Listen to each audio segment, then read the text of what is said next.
गंजाम जिला आस्का थाना अंतर्गत खंड देउली पंचायत के भरतपल्ली ग्राम में अभावनीय घटना। प्रेम व्यापार को केन्द्र करी गोटे परिवार 4 जन को आक्रमण, गुरुतर अवस्था आस्का मेडिकल रे भर्ती। सूचना अनुसार के भरतपल्ली ग्रामर चित्रसेन मल्लिक नामक जन युवक दीर्घ 5 वर्ष धरी पाटपुर थाना अंतर्गत राणीकोट जन युवती को भल पाई आसुथिले।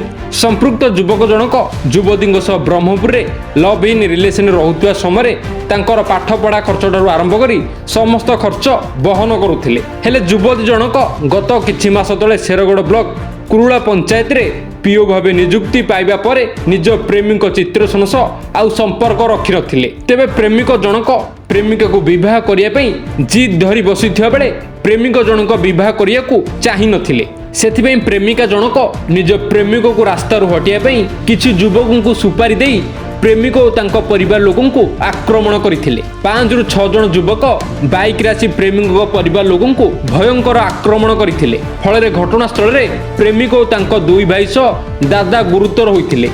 गोटे लव मैटर नहीं कि मत मारिया आसिले आ मारी देते मत आम घर परिवार को मारी 4 जन को मो 3 भाई को आ दादा को भी मारिकी रक्ताक्त कर मुंड फटे देते। आम गाँ रोड छक आसिक मारे आ पंथा पिंधिकी चोरी बोझल अस्त्र शस्त्र धरिकी आसिक आमको बाड़ेला आम गाँ को आसिक आम गाँ रोड छक मारे। गोटे लव मैटर नहीं कि सर 2019 गोटे झील को भल पाऊँ 5 वर्ष रिलेशनशिप थी ता सहित ब्रह्मपुर रहा समय से झील को जहाँ खर्च हम ए टू जेड खावा पीवा मोबाइल टू आरंभ कर ड्रेस पत्र सबकि मुझे पाठ पढ़ेली से मोर रिलेशनशिप थी कहली 25 आम मैरेज करवा तो एग्जाम ना जहाँ भी खर्च ए टू जेड प्राय 4-5 लाख टका जहाँ भी मुझे खर्च कर लगी बोल कंपानी रही सब देली ये कली। 2025